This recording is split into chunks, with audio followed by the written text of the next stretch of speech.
கர்த்தருடைய பரிசுத்த நாமம் மகிமைப்படுவதாக.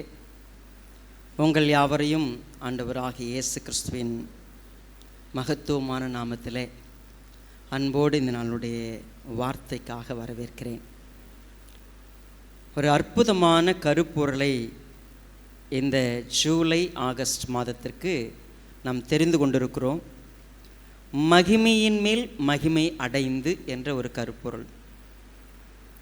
மகிமை என்று சொன்னால் பழைய ஏற்பாட்டிலே அநேக காரியங்களை மகிமைக்குரிய காரியங்களை பார்க்க முடியும். தேவன் ஒரு மனிதனிடத்தில் பேசுவதற்காக, ஒரு கூட்டத்திற்கு பேசுவதற்காக அவர் இறங்கி வந்த பொழுது அவருடைய மகிமை வெளிப்பட்டது. அவர் அவர்களை வழிநடத்தும் பொழுது பார்த்தீங்கன்னா மேக ஸ்தம்பத்திலும் சரி, அக்கினி ஸ்தம்பத்திலும் அவருடைய மகிமை காணப்பட்டது. அவர் நடப்பித்த அநேக அற்புத அடையாளங்களில் அவருடைய மகிமை காணப்பட்டது.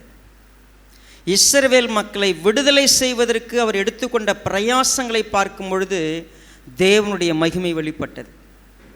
தேவனுடைய மகிமை என்று சொல்லும் பொழுது தேவன் செயல்படுகிறதும், தேவன் ஒரு மனிதனோடு ஈடுபாடு கொண்டவராக தனிப்பட்ட ரீதியிலே வந்து ஒரு மனிதனுக்காக செயலாற்றுகிற எல்லா விதத்திலும் தேவனுடைய மகிமை இருந்தது.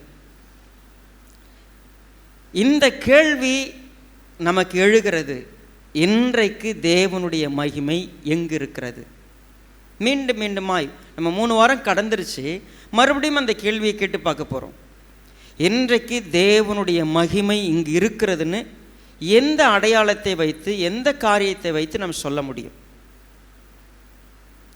இன்றைக்கு இது தேவனுடைய மகிமைக்கான ஒரு விஷயம், இது தேவனுடைய மகிமை அப்படின்னு ஏதாவது சொல்லி ஆர்ப்பரிக்க முடியுமா? ஒரு கேள்வி இருக்கிறது. எக்ஸாம்பிளுக்கு சொல்லுங்கள். இப்போது நம்ம இஸ்ரவேல் மக்கள் கூடாரத்தை பார்க்கும் பொழுது மோசே பிரவேசிக்க போகிறார். கர்த்தருடைய மகிமை அந்த கூடாரத்தில் அங்கே வந்து அமர்ந்தது. ஜனங்களுடைய கண்களுக்கு பிரத்யட்சமாய் தெரிந்தது. ஸோ அவங்க எல்லாமே சொன்னாங்க, இது கர்த்தருடைய மகிமை, சூப்பர். இன்றைக்கு எந்த இடத்துல இது கர்த்தருடைய மகிமை அப்படின்னு காட்ட முடியும்? ஒரு பெரிய கேள்வி இருக்குது.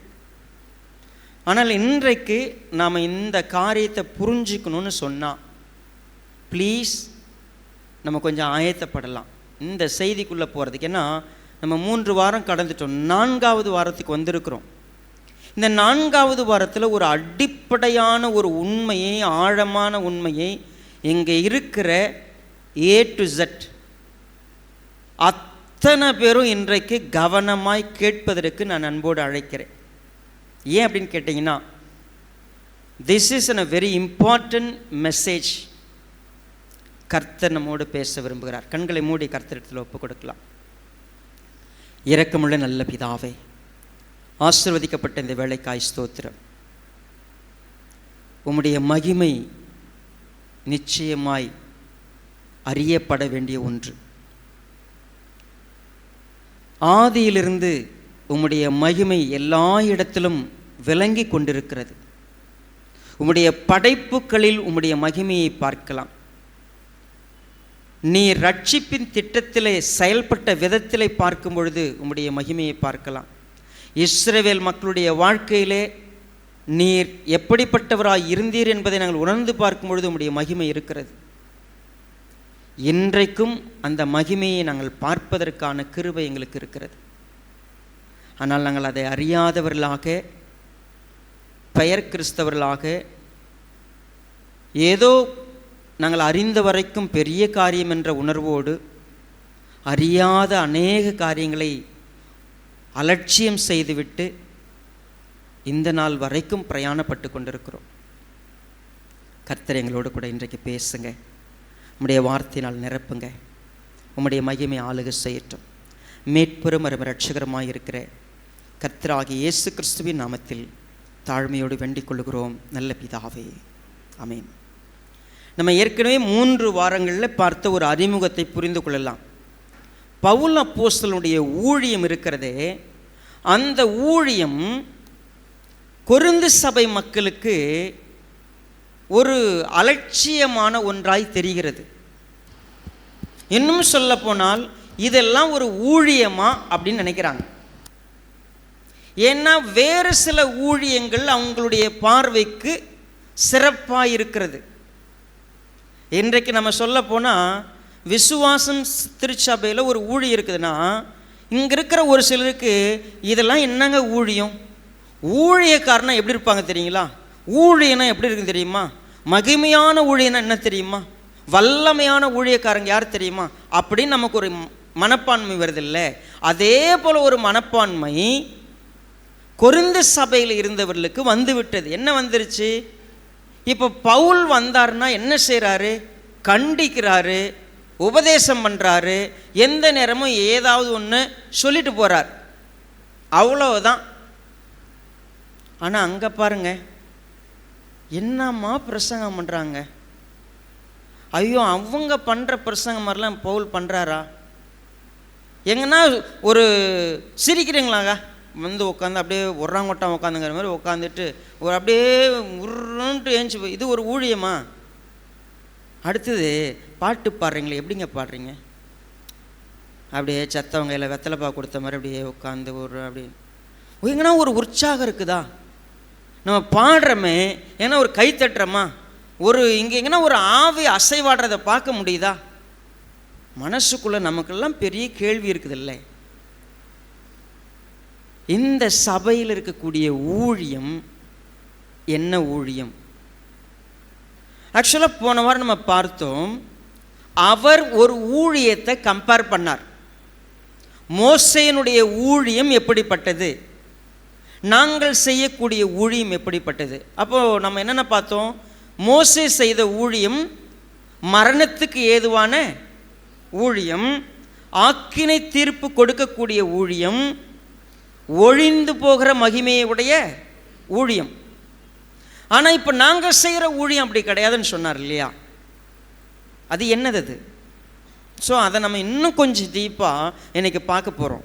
என்னோட கூட 2 கொரிந்தியர் 3வது அதிகாரம் 12வது வசனத்தை பாருங்க.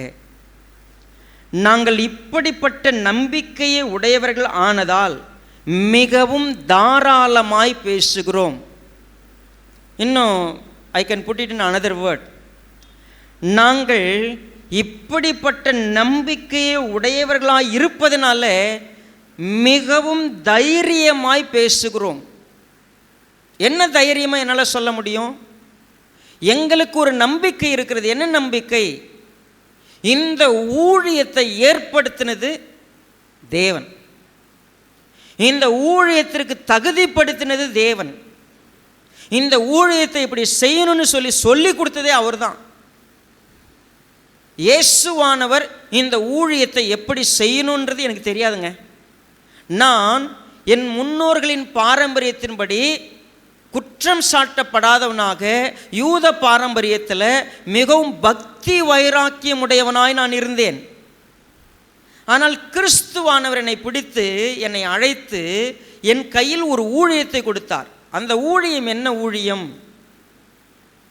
இது வரைக்கும் ஒருவேளை அந்த ஊழியத்தை நீங்கள் எப்படி புரிஞ்சுக்கிறீங்க அப்படின்னா, என்னங்க வந்தால் ஒரு பிரசங்கம் பண்ணுற மாதிரி ஊழியமா? சரி, மேக்ஸிமம் நம்ம ஒரு தாட் வச்சுருக்குறோம், ஒரு பைபிள் ஸ்டடிக்கு வரும், ஒரு 2-3 பாட்டு பாடலாம். இங்கே பாட்டு பாடுறதே இல்லை, வந்தால் 1 மணி நேரம் உட்காந்து ஒரு மெசேஜ், ஒரு ஜெபம், இது பேர் ஊழியமாங்க. எத்தனை சர்ச்சில் முழு ஜபம் இருக்குது, அப்புறம் பார்த்தீங்கன்னா இங்கே ஒரு ஐக்கியம் இருக்குது, அங்கே ஒரு ஜபம் இருக்குது, இங்கே ஒரு நிறைய விஷயம் இருக்குது. இங்கே ஒன்றுமே இல்லை, வசனம் மட்டும் சொல்லி கொடுக்குறாங்க. நமக்கே தோன்றுதில்லை. இது ஒன்றும் நம்ம நிறைய பார்க்கறதுனால நம்ம கம்பேர் பண்ணி அநேக ஊழியக்காரர்கள் திடீர்னு அவர் அப்படி கை நீட்டினார்னா 10 பேர் என்ன பண்ணுறாங்க, அந்த பக்கம் கீழே விழுறாங்க. சரிங்களா? இன்னும் என்னென்னலாம் நடக்குது. அப்போ அவங்கெல்லாம் பயங்கரமாக வல்லமையான ஊழியக்காரங்க. பாவம் பரிதாபம், இந்த பாஸ்ட்டுக்கு இந்த பைபிளை சொல்லி கொடுக்குற தவிர வேறு எதுவும் தெரில. நம்ம யோசிப்போம்.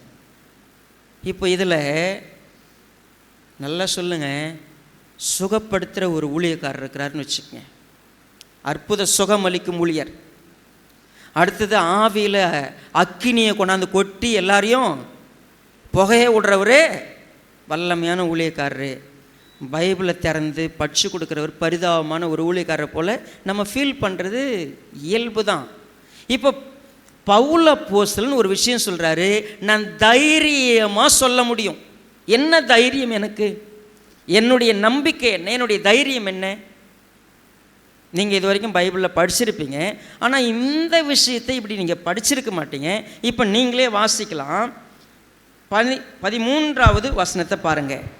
மேலும் ஒழிந்து போவதின் முடிவை இஸ்ரவேல் புத்திரர் நோக்கி பாராதபடிக்கு மோசே தன் முகத்தின் மேல் முக்காடு போட்டு கொண்டது போல நாங்கள் போடுகிறதில்லை. ரைட். இப்போ இருக்கிற எந்த சர்ச்லையாவது பாஸ்டர் முக்காடு போடுறாரா?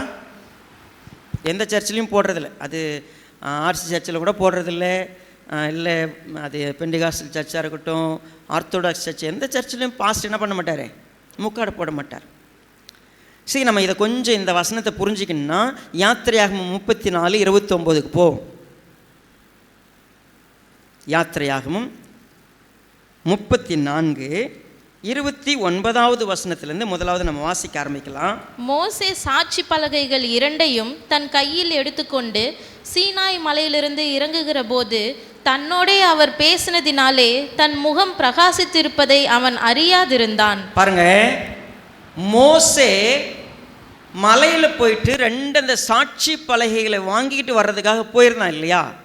கர்த்தர் அவனோட பேசினதுனால, கர்த்தர் கூட அவன் நெருக்கமாக இருந்ததுனால அவனுடைய முகம் பிரகாசமாக இருந்தது. அது அவனுக்கே தெரியல. சரி, என்ன நடக்கிறது?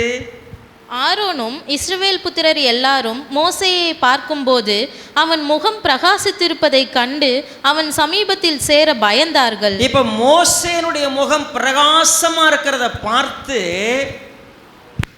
ஆரோனும் சரி இஸ்ரவேல் புத்திரரும் அவனிடத்தில் நெருங்கி வருவதற்கு என்ன பண்ணாங்க? பயந்தாங்க. மோசேனுடைய முகத்தில் ஒரு பிரகாசம் இருக்கிறது, ஒரு வெளிச்சம் இருக்கிறது.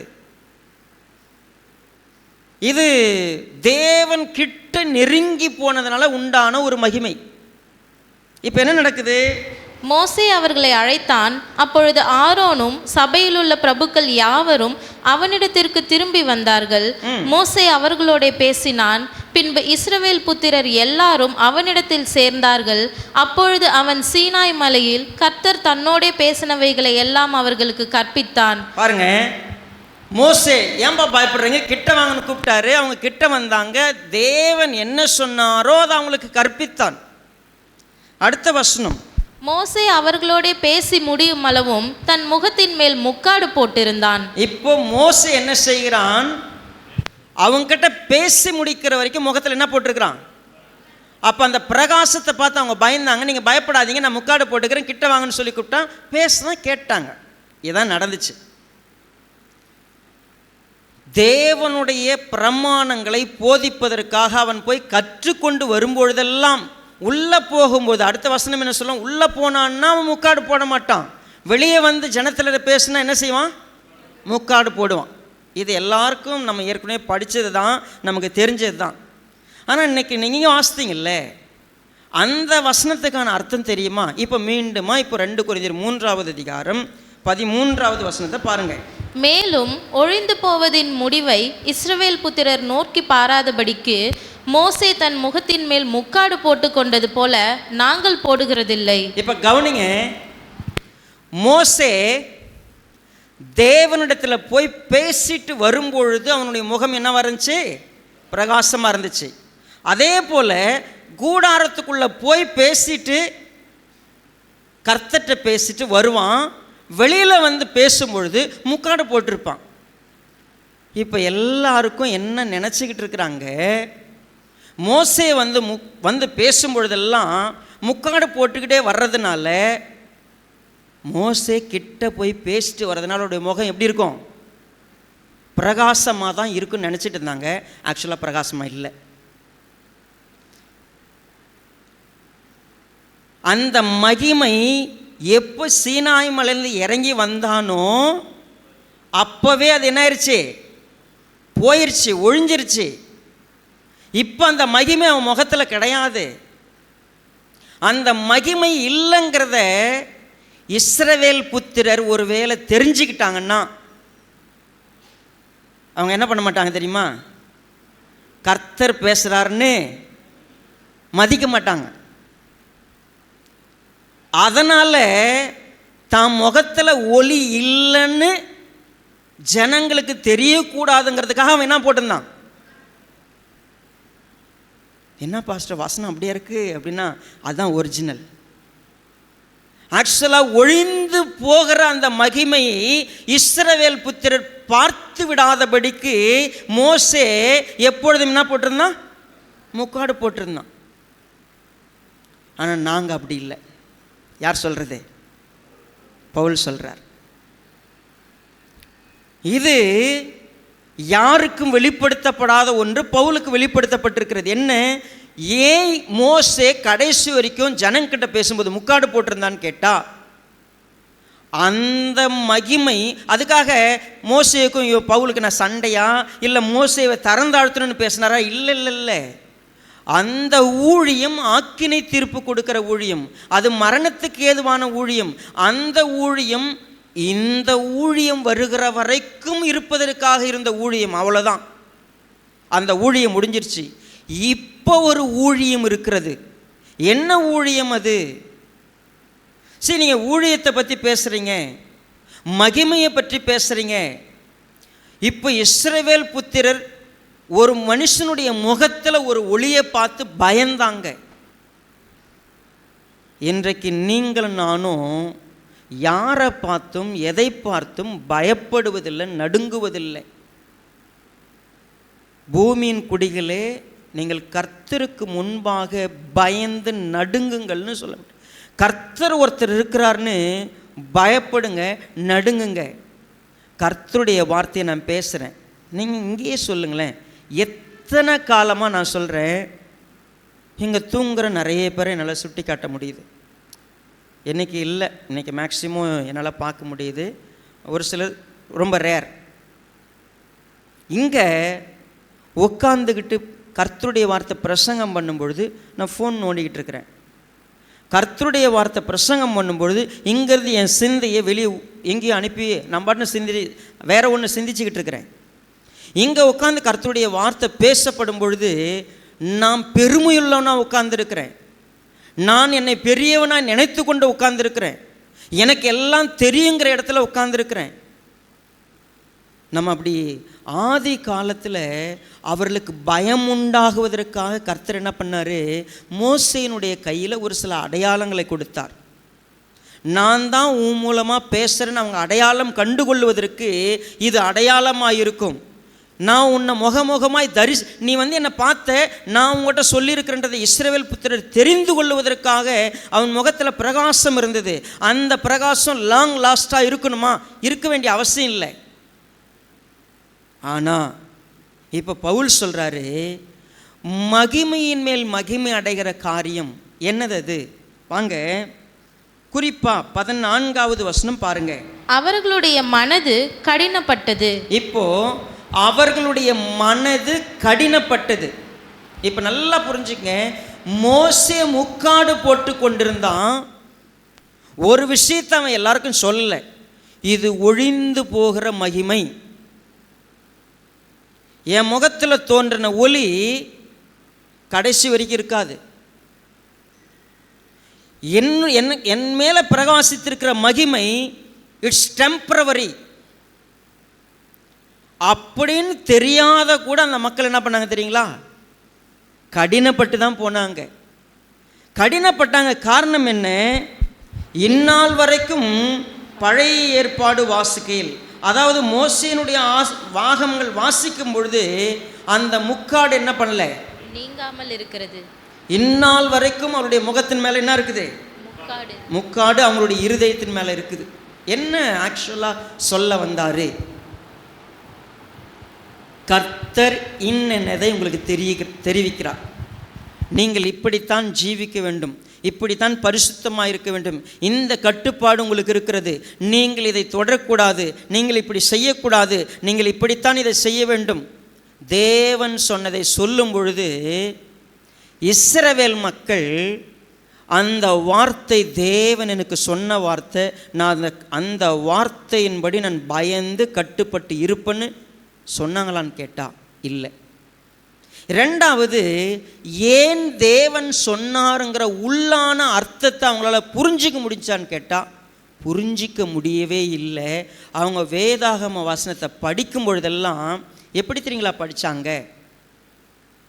இப்போ நாம் எல்லாரும் ஒரு மேக்ஸ் புதுசாக படிக்க போகிறோன்னா மேக்ஸ் எதனா புரியுதான்னு கேட்டு பாருங்களேன். இப்போ 10th 12th படிக்கிறாங்க பசங்க, அவங்களுக்கு அந்த கணக்கு பாடமோ இல்லை இயற்பியலோ இல்லை கெமிஸ்ட்ரியோ அவங்களுக்கு புரியுறது ரொம்ப கஷ்டம்.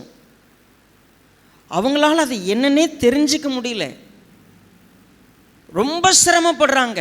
இந்த சப்ஜெக்ட் என்னன்னு அவங்களால புரிஞ்சிக்க முடியல. சரி, ரொம்ப நாள் நமக்கு தெரியாது. ஏன் நம்ம ஸ்கூலுக்கு போனோம். ஸ்கூலுக்கு போனப்போ நமக்கு சொல்லி கொடுத்த பாடத்தெல்லாம் என்ன விஷயத்தை நம்ம தேடி தேடி படிச்சிருக்கணும். வரலாறுன்னு ஒரு புத்தகம் இருக்குது. நம்ம இந்த வரலாறு புத்தகத்தில் நம்ம இந்திய தேசத்தில் குறிப்பாக ஆதியில் ஆரியர்கள் யார், திராவிடர்கள் யார், வெளியிலும் வந்து இந்த தேசத்தை பிடிக்க வந்தவங்க யார், எந்தெந்த அரசாட்சி இருந்துச்சு, ஏன் தெரிஞ்சுக்கணும். அப்போ எனக்கு பிடிக்கல அதை படிக்கிறதுக்கு. ஏன்னா நிறைய வருஷங்களை படித்தாகணும், நிறைய பேர்களை படித்தாகணும், பிடிக்காது. ஆனால் இப்போ நமக்கு ரொம்ப அவசியமாய் தேவைப்படுது ஆதி காலத்தில் என்ன நடந்துச்சு. இப்போ வரலாற்று திருச்சி பேசுகிறாங்க. இப்போ நிறைய விஷயங்கள் நம்ம தமிழ்நாட்டில் கிறிஸ்தவம் கொண்டு வந்த நன்மை எவ்வளவு பெரிய நன்மை அப்படிங்கிறத மூடி மறைச்சு எல்லாவற்றையும் திரித்து உண்மையாகவே கேவலமாய் மாற்றி கொண்டிருக்கிற ஒன்று நடந்து கொண்டிருக்கிறது. ஏன் நான் வரலாறை படிக்காத விட்டேன்? எனக்கு கெமிஸ்ட்ரி எவ்வளோ அவசியம். நான் வாழக்கூடிய வாழ்க்கையில் என்னுடைய சரீரத்தை பேணி காப்பதற்கு எனக்கு கெமிஸ்ட்ரி எவ்வளோ ரொம்ப முக்கியமானது. நான் உண்மையுமே புரோட்டீனை பற்றி தெரிஞ்சிருக்கணும், நான் நைட்ரஜனை பற்றி தெரிஞ்சிருக்கணும், ஆக்சிஜனை பற்றி தெரிஞ்சிருக்கணும். நான் போய் படிக்கிறப்போ எனக்கு அது புரியல. மேக்ஸ் எனக்கு எதுக்கு ரொம்ப அவசியம்? எல்லா கால்குலேஷனுக்கும் எனக்கு மேக்ஸ் ரொம்ப அவசியம். அப்போ படிப்பு என்பது என் வாழ்க்கையோடு கலந்த ஒன்று. ஆனால் நான் படிக்கும்போது எனக்கு அது என்னன்னே புரியல. சேம்வே இந்த இஸ்ரவேல் புத்திரர் வேதாகமத்தை படிக்கிறப்போ அவங்க முகத்தில் முக்காடு, அவங்க இருதயத்தில் முக்காடு, தேவன் என்ன பேசுகிறார்னு அவங்களுக்கு புரியவே இல்லை. ஆதியிலேருந்து மனுஷன் முக்காடு போட்டவனாவே படிச்சுட்டு இருக்கிறான். அப்படின்னா என்ன? குருட்டாட்டம். அவனுக்கு கண்ணு தெரியல, அவனுக்கு ஆக்சுவலாக என்ன இருக்குதுன்னு தெரியல. ஸ்பிரிச்சுவல் பிளைண்ட்னஸ்னு பேர் இதுக்கு. இங்கே நல்லா கவனிச்சு பாருங்கள், நிறைய பேர் இங்கே பார்வை குறைபாடு உண்டு. இப்போ எனக்கும் பார்வை குறைபாடு இருக்குது. நான் ஆப்ரேஷன் பண்ணியிருக்கிறேன். இப்போது திடீர்னு பார்த்தா நான் ஸ்பெக்ஸ் யூஸ் பண்ண வேண்டியதாக இருக்குது. இந்த எழுத்து சின்னதாக இருக்குதா, நான் பார்க்கணுன்னா கண்டிப்பாக ஸ்பெக்ஸ் தேவை. எனக்கு இதை சரியாக பார்க்குறதுக்கு ஒரு ஸ்பெக்ஸ் தேவை. பார்வையே சுத்தமாக தெரியலன்னா அந்த பார்வையை சரி பண்ண முடியாது அப்படின்னு சொன்னால் அது எந்த அளவுக்கு கடினமான ஒன்று, எவ்வளோ சவால் ஒன்று நீங்கள் யோசித்து பாருங்கள். 2 கண்ணுலையும் பார்வை வராது, பார்க்க முடியாது. அது எவ்வளவு மோசமான ஒரு பாதிப்பு. இஸ்ரவேல் மக்களுக்கு ஒரு முக்காடு இருந்தது. என்ன முக்காடு அப்படின்னு கேட்டிங்கன்னா, தேவன் என்ன தான் சொல்ல வராருன்னு தெரியல. அவங்க வசனத்தெல்லாம் எப்படி தெரியுங்களா எடுத்துக்கிட்டாங்க? ஒவ்வொரு வசனத்துக்கும் அர்த்தங்களை அவங்களாக எடுத்துக்கிட்டாங்க. அவங்களா ஒரு விஷயத்தை எடுத்துக்கிட்டாங்க. ஓகே, ஆண்டவர் எப்படி சொன்னாரா, இதை நாங்கள் இப்படி செய்ய போகிறோம். அவங்க அதுக்கு ஒரு பாணியை கற்பிச்சிட்டாங்க. இப்போ ஒரு நிமிஷம் நிறுத்திட்டு நீங்கள் கொஞ்சம் கவனிங்க. இஸ்ரவேல் மக்கள் தப்பாக புரிஞ்சுக்கினாங்க. இஸ்ரவேல் மக்கள் தப்பாக வச்சுருக்கிறாங்க. நீங்கள் இந்த வேதாகமத்தை இந்த சபையில் உட்காந்து படிக்கிறீங்களே, சுற்றி நீங்கள் எங்கே வேணால் போங்க, யூடியூபுக்கு போயிட்டு வாங்க. ரேர் பீப்புள், வெகு சிலர் மட்டும்தான் வசனத்தை தேவன் எப்படி சொல்கிறாரோ அப்படி சொல்லி கொடுக்குறவங்க. வசனத்தை வச்சு விளையாட்டு காட்டுறாங்க பாருங்க. அப்பா, இந்த வாரம் நான் ஒரு பாஸ்டரோட ஒரு குறுஞ்செய்தி, ஒரு 2 நிமிஷம் செய்தி பார்த்தேன். அவர்கள் இந்த ஜனத்தை எப்படி ஆட்டுவிக்கிறார்கள். அப்பா, பிதா நம்ம எல்லாருக்கும் ஒரே பிதா. பிதாவுக்கு ஒரு குமாரன் இருக்கிறார். அவர் யாரு? ஆண்டவராகிய இயேசு கிறிஸ்து. அவர் இந்த வசனத்தை எடுத்துட்டார். எந்த வசனம்? யாரெல்லாம் அழைச்சிருக்கிறாரோ அவர்கள் எல்லாம் தம்முடைய குமாரனுடைய சாயலுக்கு ஒப்பாயிருப்பதற்கு. இப்போ நீங்க இயேசு கிறிஸ்துவுக்கு யாரு? சகோதரன், பிரதர். உங்க அண்ணன் தான்பா இயேசு. இயேசுவுக்கு என்னவெல்லாம் கொடுத்திருக்கிறாரோ அவ்வளவு உனக்கு உண்டு. இதுவரைக்கும் ஏதோ சரியா இருக்கிற மாதிரி எல்லாம் வந்து கடைசி என்ன தெரியுமா போட்டாரு? இயேசுவுக்கு சளி பிடிச்சி பார்த்துருக்கிறியா நீ? இயேசு என்னைக்கா ஜுரத்துக்கு மாத்திரை சாப்பிட்டுக்கிறாரா? இயேசு என்னைக்காவது இந்த பூமியில் நான் ஒரு பிச்சைக்காரன், எனக்கு எதுவுமே இல்லை அப்படின்னு வாழ்ந்திருக்கிறாரா? அவர் ஐஸ்வர்ய சம்பந்தர். உனக்கு சளி பிடிச்சா நீ இயேசுவோட பிரதர் இல்லை. அதுக்கு பறக்குது பாருங்க விசில், கைத்தட்டு எழும்புது பாருங்க.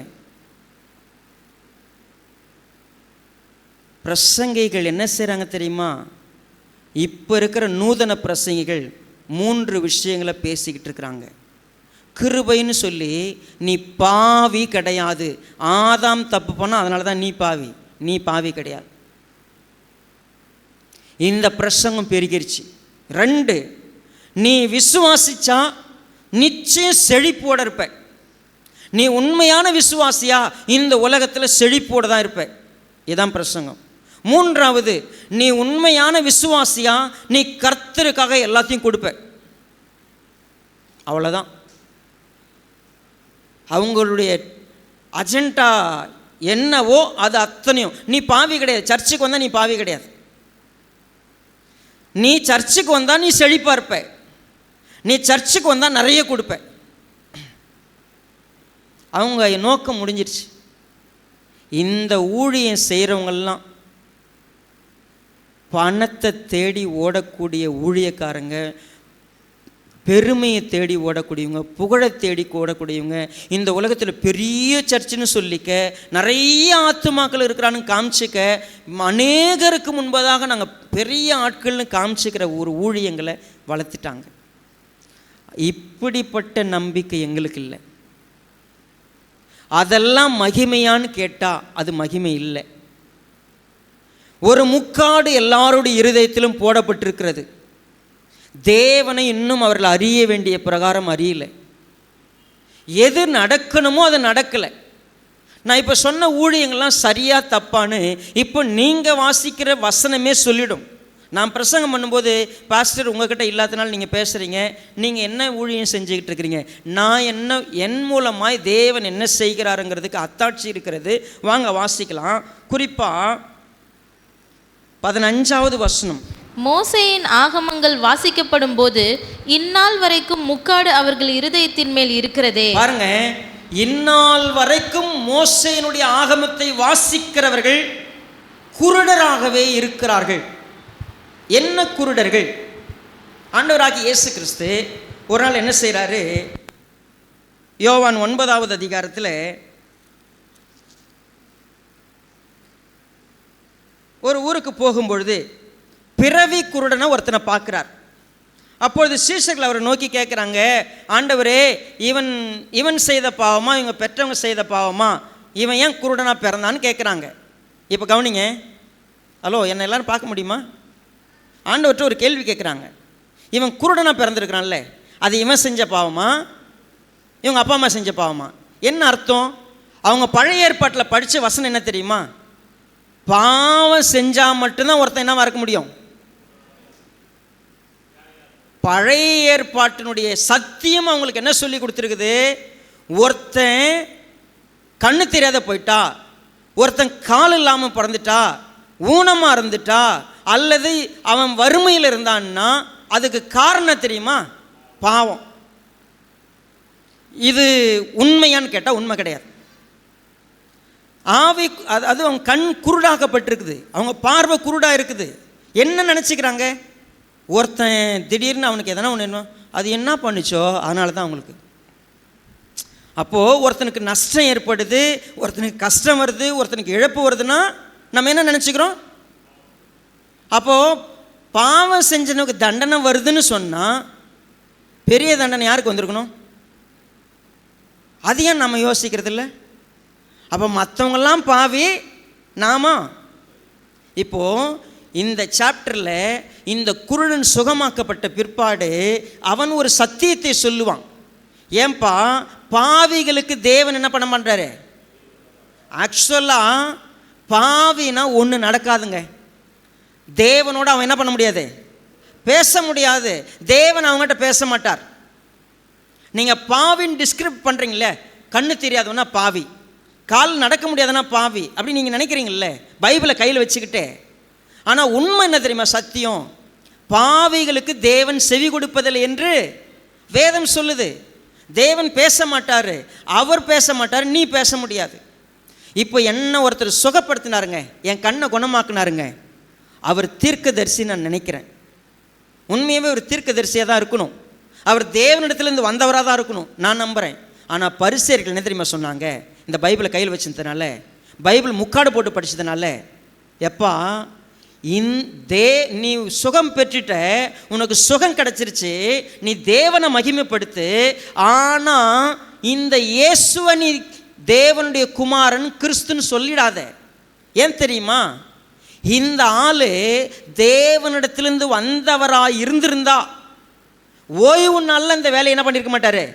செஞ்சிருக்க மாட்டார். ஓய்வு நாளில் நடந்திருக்காது. ஓய்வு நாளை மீறினபடினால் இவர் எங்கிருந்து வந்தவர் இல்லை? தேவனிடத்திலிருந்து வந்தவர் இல்லை. ஆனால் அவன் குருடனாக இருந்தவன் சொல்கிறான், தேவனிடத்திலிருந்து வந்தவர் இல்லைன்னு நீங்கள் ஒரு தீர்மானம் பண்ணுறதுக்கு ஒரு க்ரைட்டீரியா வச்சுருக்கிறீங்களே, அது என்ன க்ரைட்டீரியானா, ஓய்வு நாளில் சுகப்படுத்திட்டா அந்த ஆள் பாவின்னு நீங்கள் சொல்லிட்டீங்க. ஆனால் நான் கண்ணை மூடி இருந்தவன், நான் கண்ணு திறக்கப்பட்டவன் சொல்கிறேன், பாவினா யார் தெரியுமா? தேவன் அவங்களுக்கு செவி கொடுக்க மாட்டார்.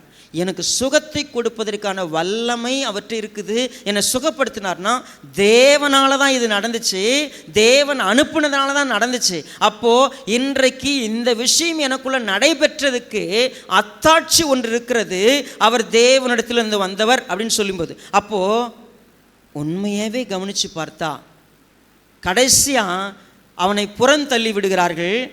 புறம் தள்ளின பிற்பாடு இயேசுவானவர் அவனை சந்திக்கிறாரு. சந்திச்சுட்டு என்ன சொல்கிறார் அப்படின்னு கேட்டிங்கன்னா, அவர் சொல்கிறார் குறிப்பா 36. அதற்கு அவன் 35 வாசிங்க. அவனை அவர்கள் புறம்பே தள்ளிவிட்டதை இயேசு கேள்விப்பட்டு அவனை கண்டபோது, நீ தேவனுடைய குமாரனிடத்தில் விசுவாசமாய் இருக்கிறாயா என்றார். அதற்கு அவன், ஆண்டவரே, அவரிடத்தில் நான் விசுவாசமாய் இருக்கும்படிக்கு அவர் யார் என்றான். இப்போ இந்த குருடன் கண் திறக்கப்பட்டவன் தேவனுடைய குமாரனா யாருன்னு எனக்கு தெரியல, சொல்லி தருவீங்களா, எனக்கு காட்டுவீங்களான்னு கேட்குறான். அதுக்கு பதில் என்ன? இயேசு அவனை நோக்கி, நீ அவரை கண்டிருக்கிறாய், உன்னுடனே பேசுகிறவர் அவர்தான் என்றார். உடனே, நீ அவரை பார்த்துட்டப்பா, அவர் தான் உங்கள்கிட்ட பேசிக்கிட்டு இருக்கிறார்.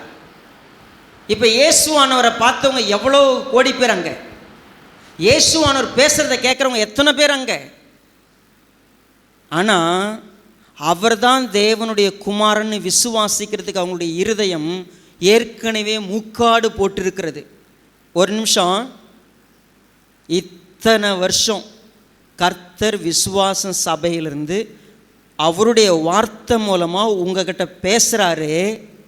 ஆனால் நீங்கள் வருஷம் முழுக்க இங்கே வந்து உட்கார்ந்து முக்காடு போட்டுக்கிட்டே உட்கார்ந்துக்கிட்டு ஒவ்வொரு காரணம் சொல்லி, தேவனுடைய வார்த்தையாக இருந்தால் இது இப்படித்தான் இருக்கும், அது அப்படித்தான் இருக்கும், இது இல்லை அது இல்லை, நான் ஒரு நோக்கத்தோடு வருவேன், நான் ஒரு விருப்பத்தோடு வருவேன், நான் ஒரு கடினத்தோடு உட்கார்ந்துருப்பேன். 2007 கர்த்தருங்க பேசினாருங்க ஒரு மனுஷன் மூலமாக. நான் உட்கார்ந்துக்கிட்டு தான் இருக்கிறேன் இங்கே. ஆனால் என் மனசில் ஒரு முக்காடை நான் போட்டு வைத்து விட்டேன். எனக்கு அவருடைய மகிமையான ஒளி எனக்குள்ள பிரவேசிக்க முடியாதபடிக்கு என் கண் குருடாக்கப்பட்டு வைக்கப்படுகிறது. நான் என்ன செய்கிறேன், நான் அவரை விசுவாசிப்பதற்கு அவர் யாருன்னு கேள்வி கேட்குற இடத்துல கூட நான் இல்லை. அப்போ அவர் சொல்கிறாரு, உங்கள்கிட்ட பேசிக்கிட்டு இருக்கிறாருப்பா, நீ அவரை பார்த்துக்கிட்டு இருக்கிறப்பா. அப்போ அவன் என்ன தெரியுங்களா பண்ண அடுத்தது? உடனே அவன், ஆண்டவரே விசுவாசிக்கிறேன் என்று சொல்லி அவரை பணிந்து கொண்டான். அவன் உடனே சொல்லிட்டான், நான் விசுவாசிக்கிறேன் ஆண்டவரேன்னு சொல்லிட்டான். அப்பொழுது இயேசு, காணாதவர்கள் காணும்படியாகவும் காண்கிறவர்கள் குருடராகும்படியாகவும் நியாய தீர்ப்புக்கு நான் இந்த உலகத்தில் வந்தேன் என்றார். நான் ஒரு நியாய தீர்ப்பு கொடுப்பேன். ஹலோ, உங்களுக்கு எல்லாம் கேட்குதா பாருங்க. ஒரு நியாய தீர்ப்பு சொல்ல வருவேன். எங்களுக்கு தெரியும்னு நினச்சி உட்கார்ந்துருந்த அத்தனை பேருக்கும் உண்மை ஒன்று தெரிஞ்சிருக்காது. கடைசி நல்ல தீர்ப்பு கொடுக்கும்போது உனக்கு தெரியல நான் சொல்லிடுவேன். ஒரு சிலர் இங்கே வரும்பொழுது எனக்கு தெரியல, நான் தெரிஞ்சுக்கணும் அவர் யார், அவர் என்கிட்ட பேசுவாரா, எனக்கு என்ன, நான் வந்து அவரால் எனக்குள்ள என்ன நடக்குன்னு சொல்லி வந்தவங்க அவங்க மாற்றம் பெற்றிருப்பாங்க. அப்போ அங்கேருந்த பரிசேயர் ஒரு சிலர் கேட்டாங்க, நாங்கள்லாம் குருடரான்னு கேட்டாங்க. வாசிங்களா அந்த வசனத்தை. அவருடனே கூட இருந்த பரிசேயரில் சிலர் இவைகளை கேட்ட பொழுது, நாங்களும் குருடரோ என்றார்கள். என்ன திமிரில் கேட்டாங்க தெரியுமா? இதை எங்கெல்லாம் பார்த்தா உங்களுக்கு எங்களை பார்த்தா உங்களுக்கு குருட்டு பயமே இருக்குதா? என்ன அப்படின்னா ஆவிக்குரிய ஒரு பெருமை. ஏன் எனக்கு தெரியாத வசனமா, நான் படிக்காதா, எனக்கு 5 ஆகமும் அப்படியே 5 விரல் போல அப்படியே பிச்சு உதறிடுவேன்.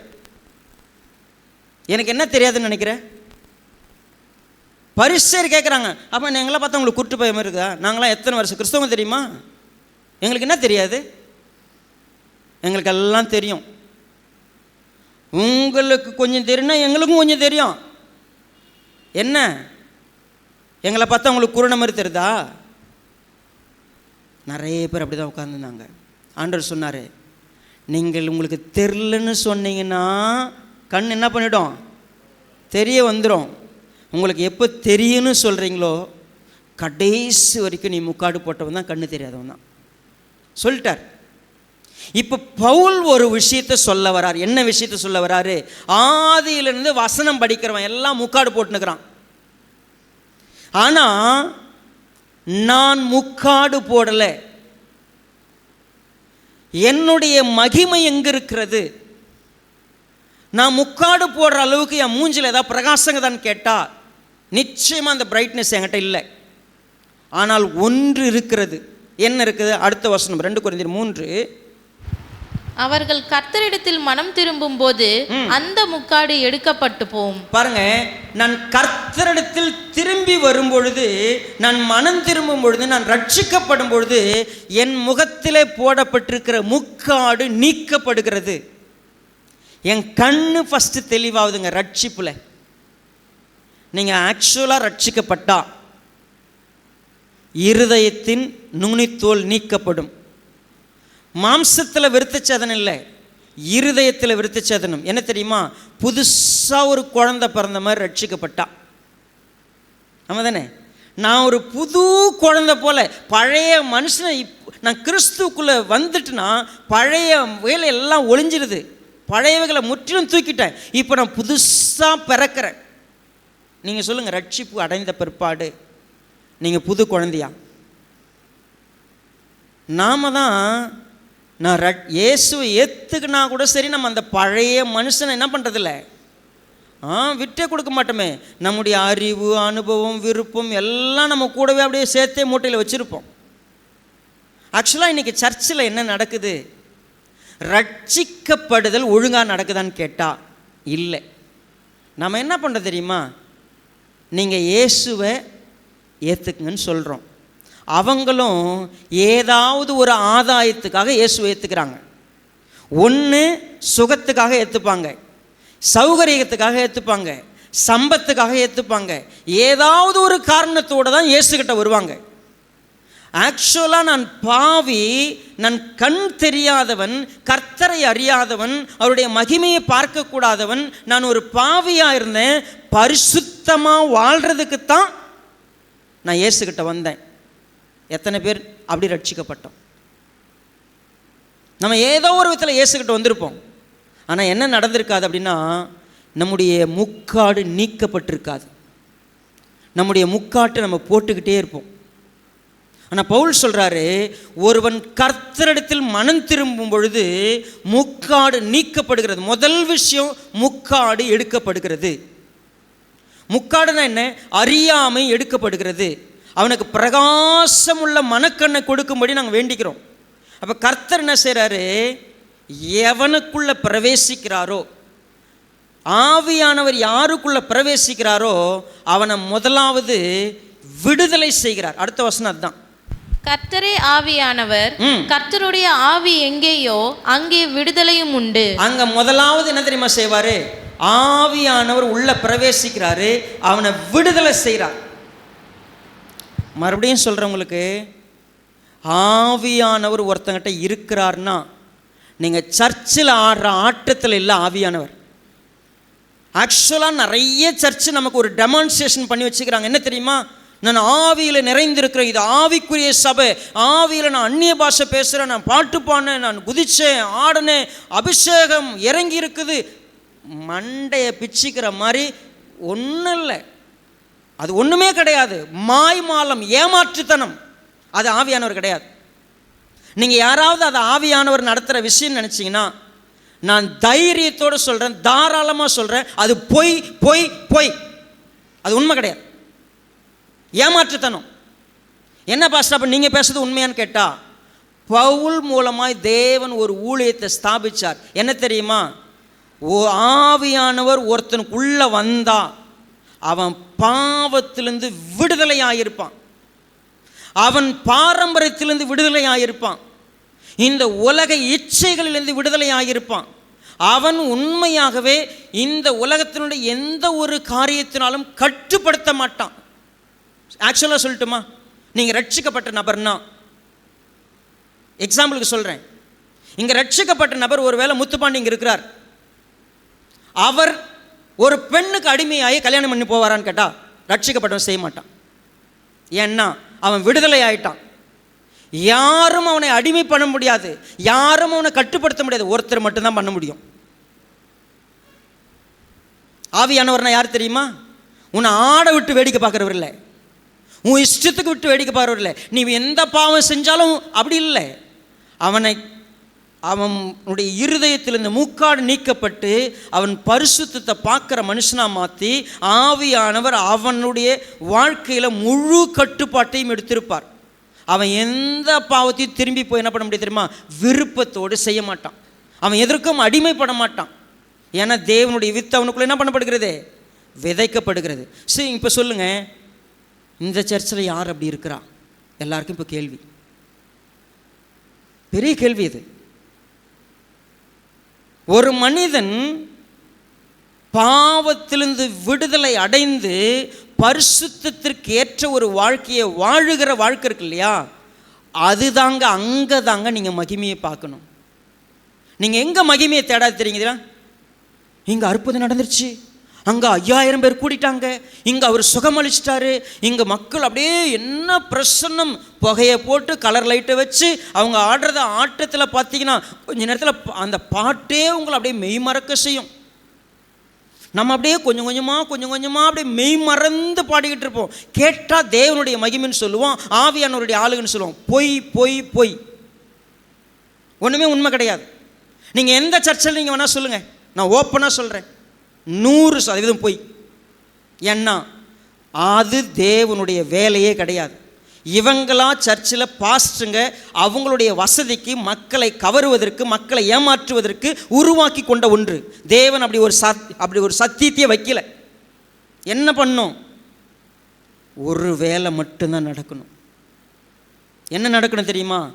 ஒரு பாவியை மனம் திரும்ப செய்யணும், அவனை பாவத்திலிருந்து விடுதலையாக்கணும். இந்த விடுதலையானவன் என்ன செய்யணும் அப்படின்னு கேட்டனா, ஒவ்வொரு நாளும் கண்ணாடியில் பார்க்கிறதை போல பார்த்து கிறிஸ்துவின் சாயலுக்கு ஒப்பாக அவன் என்ன பண்ணும்? மாறிக்கிட்டே இருக்கணும்.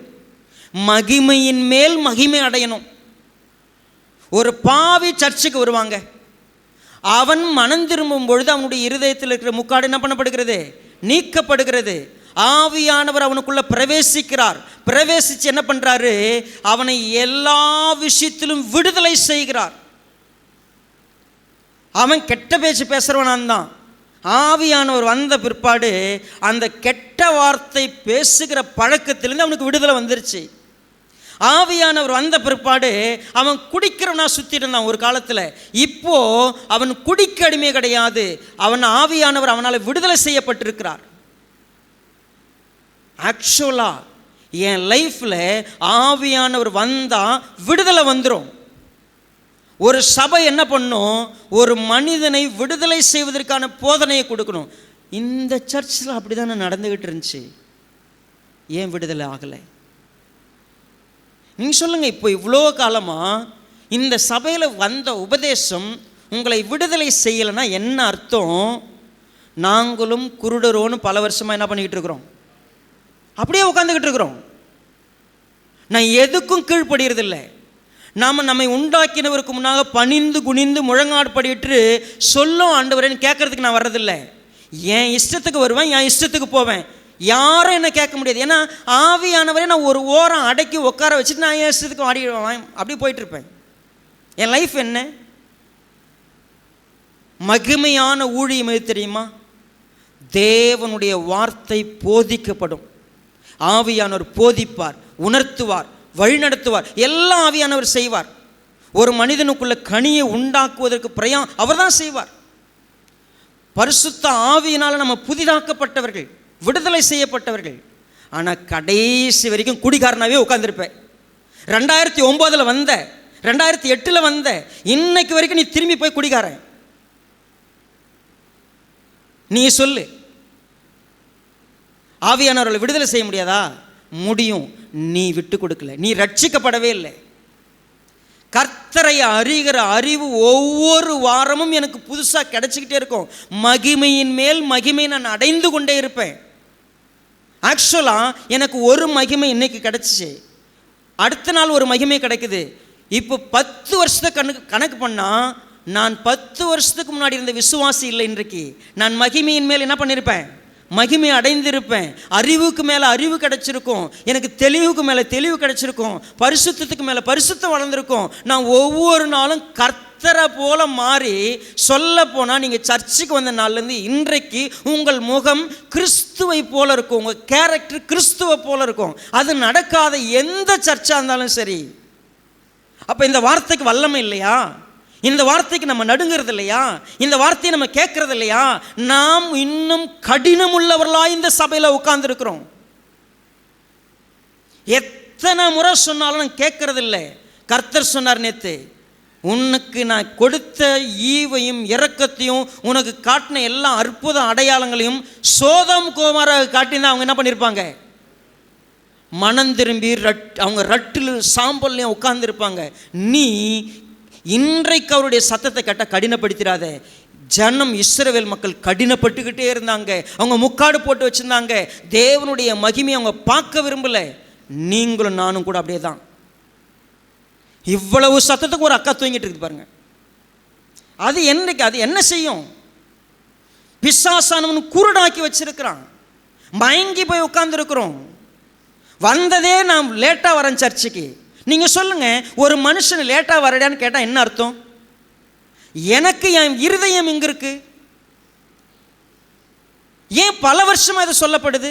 அப்போ அதுக்கு நான் செவி கொடுக்க மாட்டேன்னு என்ன அர்த்தம்? நான் காரணம் சொல்லுவேன். ஆவியானவர் எங்கே இருக்கிறாரோ அங்கே விடுதலை வந்திருக்கும். நான் யாருக்கு அடிமைப்பட்டவன் கிடையாது. நான் கர்த்தருக்குள்ளாக ஃப்ரீடமாக, கர்த்தருடைய சுதந்திரவாளி. நான் கர்த்தரை போல இருப்பேன். நீங்கள் வந்தீங்க, எந்த சுபாவம் மாற்றப்பட்டுச்சு? எந்த விஷயத்தை நீங்கள் மாற்றினீங்க? இப்போ கடைசி வசனம் 18ஆம் வசனம் இப்படி சொல்லுது பாருங்க. நாம் எல்லாரும் திறந்த முகமாய் கர்த்தருடைய மகிமையை கண்ணாடியிலே காண்கிறது போல கண்டு ஆவியாய் இருக்கிற கர்த்தரால் அந்த சாயலாகத்தானே மகிமையின் மேல் மகிமையை அடைந்து மறுரூபப்படுகிறோம். பாருங்க, நாம் எல்லாரும் திறந்த முகமா, ஆக்சுவலா முக்காடு போட்டிருக்குதா அந்த ஊழியத்தில்? பெரிய மூஞ்சில் எதனா லைட் எதனா அடிக்குதா? இல்லை. ஓப்பனாக பேசுகிறேன், தைரியமாக பேசுகிறேன். உங்களை தான் பேசுகிறேன், எங்கிட்ட தான் ஆண்டவர் பேசுகிறாரு. இது எல்லாருக்கும், உங்களுக்கும் எனக்கும் கொடுக்கப்படுற செய்தி. இது வெறும் ஏதோ விசுவாசிகளுக்கு நான் ஏதோ பெரிய அதிகாரி மாதிரி நின்றுக்கிட்டு இல்லைங்க. இந்த செய்தி எனக்கும் தான். கர்த்தர் என்கிட்டையும் பேசுகிறார். நான் கடினம் உள்ளவனா, கடின இருதயம் உள்ளவா கடைசி வரைக்கும் இருப்பேன்னா, ஆக்சுவலாக அது ஊழியம் இல்லை. ஆனால் உண்மை தெரியுங்களா,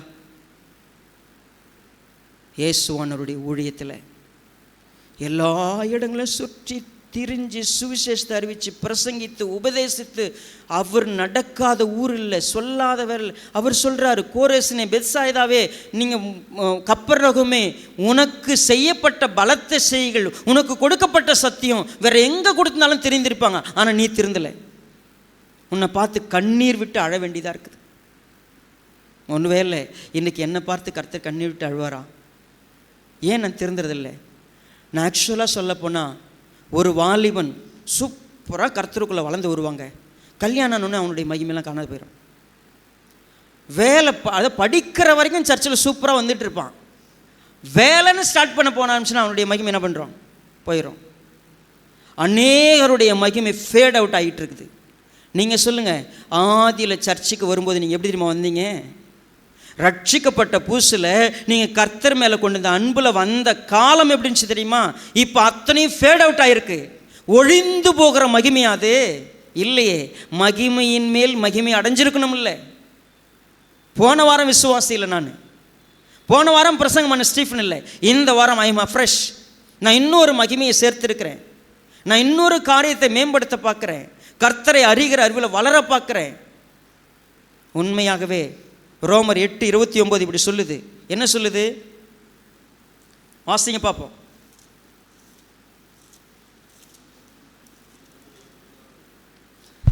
தம்முடைய குமாரன் அநேக சகோதரருக்குள்ளே முதற் பேரானவராய் இருக்கும் பொருட்டு தேவன் எவர்களை முன்னறிந்தாரோ அவர்களை தமது குமாரனுடைய சாயலுக்கு ஒப்பாயிருப்பதற்கு முன்குறித்திருக்கிறார்.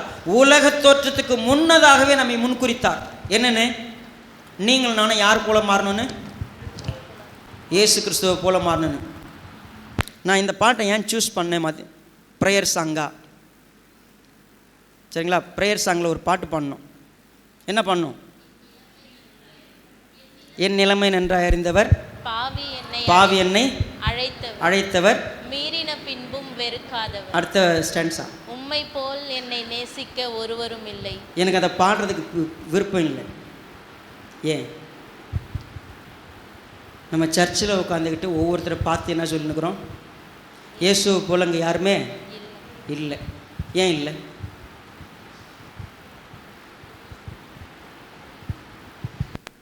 கடைசி வரைக்கும் இப்படியே தானே பாடின்னு இருக்குமா? இயேசு மாதிரி பேசுகிற ஒருத்தவங்க இங்கே இருக்கிறாங்க. இயேசு மாதிரி நடந்துக்கிற ஒருத்தவங்க இருக்கிறாங்க. இயேசு போலவே குணாதிசயம் உடையவர்கள் இங்கே இருக்கிறாங்க. ஆவியில் எளிமை உள்ளவங்க, அவங்க இரக்கம் உள்ளவங்க, அவங்க சாந்த குணம் உள்ளவங்க, அவங்க நீதி நிமித்தம் பசித்தாகம் உள்ளவங்க, தேவனுக்காக எப்பாடுபட்டாலும் விசுவாசத்தில் உறுதியாக நிற்கிறவங்க, தங்களையே முழுமையாக ஒப்பு கொடுத்தவங்க, அந்த வாழ்க்கையில் இருக்கக்கூடிய அவங்க தாங்க சமாதானம் பண்ணுறவங்க, தேவனால் சமாதானம் பெற்றவங்க. என்னெல்லாம் சொல்ல முடியும்? நான் ஏன் நம்ம சபையில் பார்த்தா மகிமையின் மேல் மகிமை அடைறதுக்கு வந்தோமான்னு கேட்டால் ஆக்சுவலாக என்ன நடந்துச்சு? நம்ம இஷ்டத்துக்கு வந்தோம், ஒரு சில நேரத்தில் தெரியாமல் வந்தோம், ஏற்கனவே கெட்டவங்க நம்மளை கெடுத்துட்டாங்க, நாம் வேறு விதமாக கெட்டு நம்ம தேவைக்கேற்ற மாதிரி மாறிக்கிட்டு காலம் முழுக்க வந்து செய்தி கேட்டிருப்போம். ஆனால் நம்ம இஷ்டன்னு ஒன்று வந்துச்சுன்னா, நம்ம விருப்பம்னு வந்துச்சுன்னா தூக்கி போட்டு ஏதாவது ஒன்று பண்ணிட்டு போயிட்டே இருப்போம். யாரும் நம்மளை கேள்வி கேட்க முடியாது. இங்கே இருக்கிற எத்தனை பேர் நான் கர்த்தருக்கு கட்டுப்பட்டவன், அதனால் முழு அதிகாரம் அவருக்கு இருக்குது, அவர் நடத்துகிற பிரகாரம் தான் நான் நிற்பேன்னு சொல்கிறவங்க எத்தனை பேர்? வசதி இருந்தால் இருக்கு வர போகிறீங்க, இல்லைன்னா கிளம்பி போயிட்டே இருக்க போகிறீங்க. ஆக்சுவலாக எது தெரியுமா ஊழியம்? ஒரு மனிதனை கிறிஸ்துவுக்குள்ளாக அவனை முழுமையாக கிறிஸ்துவை போல மறுரூபப்படுத்துகிற ஊழியத்தை விட மகிமையான ஊழியம் எதுவுமே இல்லை. அந்த ஊழியத்தை செய்யும்படி தேவன் என்னை அழைத்தார், தகுதிப்படுத்தினார். அவர் தான் அந்த மகிமையை கொடுத்துருக்கிறாரு. என்னுடைய வார்த்தையை கேட்டு ஒருத்தன் கீழ்ப்படிஞ்சான்னா, என் மூலமாக ஆவியானவர் பேசுகிறத அந்த ஆவியானவர் ஒருவேளை ஆமேன்னு சொல்லி கேட்டாங்கன்னா அவங்க என்ன தெரியுமா ஆவாங்க? மகிமையின் மேல் மகிமை அடைவாங்க.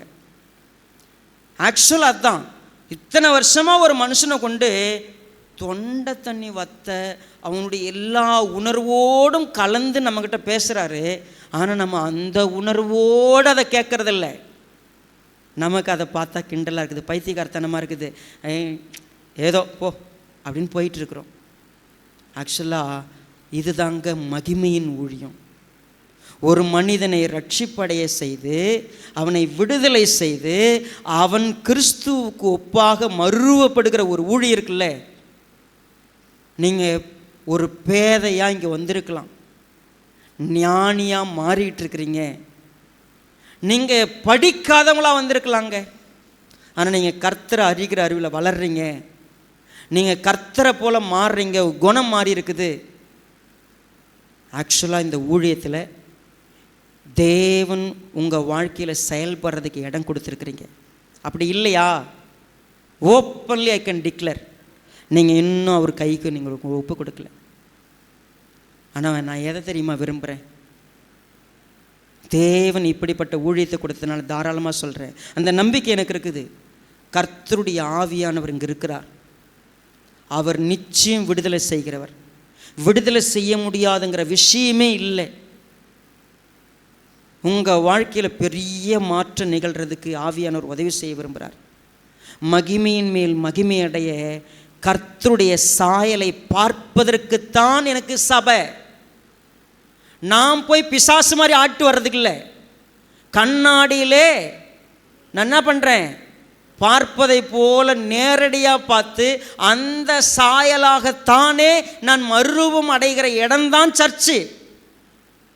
சும்மா போய் நீ குதிச்சுட்டு ஆடிட்டு ஒரு சாட்டிஸ்ஃபேக்ஷன். நான் ப்ரேயர் பண்ணேன், எனக்கு ஒரு சாட்டிஸ்ஃபேக்ஷன்.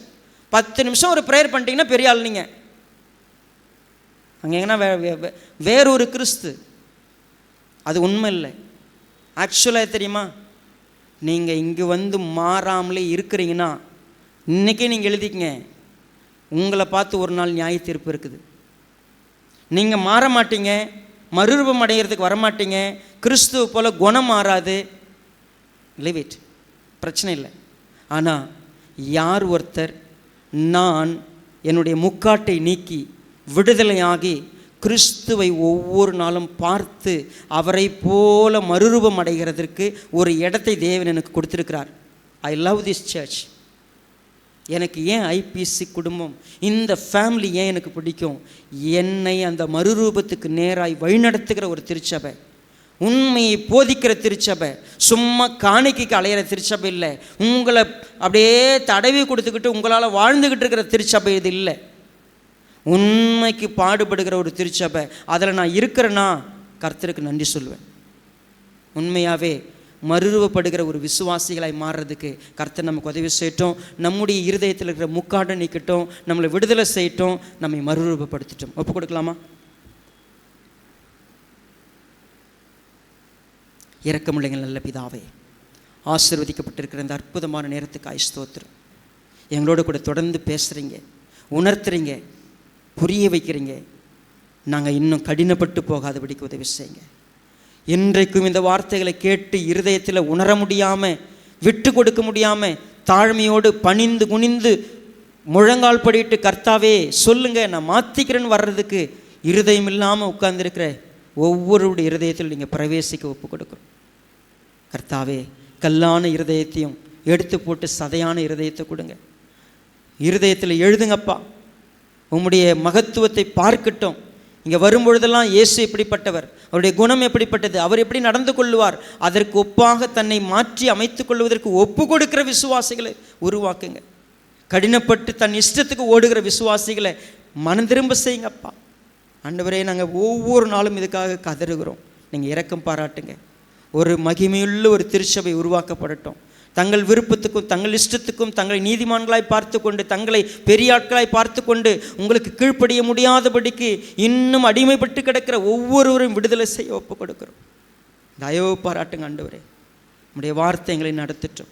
உம்முடைய வார்த்தைக்கு கீழ்ப்படிய முடியாத ஒரு வாழ்க்கை எங்களுக்கு வேண்டாம் ஆண்டவரே. ஆவியானவர் எங்களுக்கு சொல்லுகிறதை கேட்க முடியாதபடிக்கு காதுகளை அடைத்து கொள்ளுகிற வியாதி எங்களுக்கு வேண்டாம் ஆண்டவரே. உம்மை பார்க்க கண்ணாடியிலே பார்ப்பதற்கு இங்கே வருகிறோம். உம்முடைய சாயலை பார்க்க வருகிறோம். உம்முடைய மகத்துவத்தை பார்க்க வருகிறோம். உண்மையாகவே எங்களுடைய பெயர்களிலே கிறிஸ்துவம் இருக்கிறது. நாங்கள் சண்டே சர்ச்சுக்கு வரதில் கிறிஸ்துவம் இருக்கிறது. ஆனால் எங்களுடைய சுபாவங்களிலே கிறிஸ்து இல்லாமல் இருப்பதனாலே இன்றைக்கு இந்த உலகத்தில் சரியான ஊழியம் எது என்பதே தெரியாமல் இருக்கிறது. இந்த ஊழியம் மகத்துவமான ஊழியம், இது மகிமையின் மேல் மகிமை அடைய செய்கிற ஊழியம்ங்கிறதுக்கு நாங்கள் தானே சாட்சி. எங்கள் வாழ்க்கை அநேகரை கர்த்தருக்குள்ளே நடத்தணும். நாங்கள் சரியில்லாததுனால எங்களை சுற்றி இருக்கிற உம்மை அறியாத ஜனம் கூட கிறிஸ்தவத்தை ஏளனம் பேசக்கூடிய இடத்துக்கு நாங்கள் வந்துட்டோம். உதவி செய்யுங்கப்பா, இதுக்கெல்லாம் மாற்றத்தை கொடுங்க. நாங்கள் இந்த வருஷத்தில் 31வது வருஷத்தை செலிப்ரேட் பண்ண போகிற இந்த காலகட்டத்தில் ஒரு உண்மையாகவே முக்காடு நீக்கப்பட்ட விசுவாசிகளாக, விடுதலை செய்யப்பட்ட விசுவாசிகளாக, கர்த்தருடைய சாயலை பார்க்கிற விசுவாசிகளாக, மறுரூபம் அடையக்கூடிய விசுவாசிகளாக, மகிமையின் மேல் மகிமை அடைந்த அந்த மறுரூபத்தை எப்பொழுதும் எங்கள் வாழ்க்கையில் கொண்டிருக்கிற பிள்ளைகளாக இருக்க உதவி செய்யும்படியாக அர்ப்பணிக்கிறோம். ஆசீர்வதிங்க. இயேசு கிறிஸ்துவின் விலையேற பெற்ற நாமத்தில் தாழ்மையோடு ஒப்பு கொடுத்து ஜெபிக்கிறோம் நல்ல பிதாவே, ஆமென். நம்ம எல்லாரும் எழுந்து நின்று, இன்ப இயேசு ராஜாவை நான் பார்த்தால்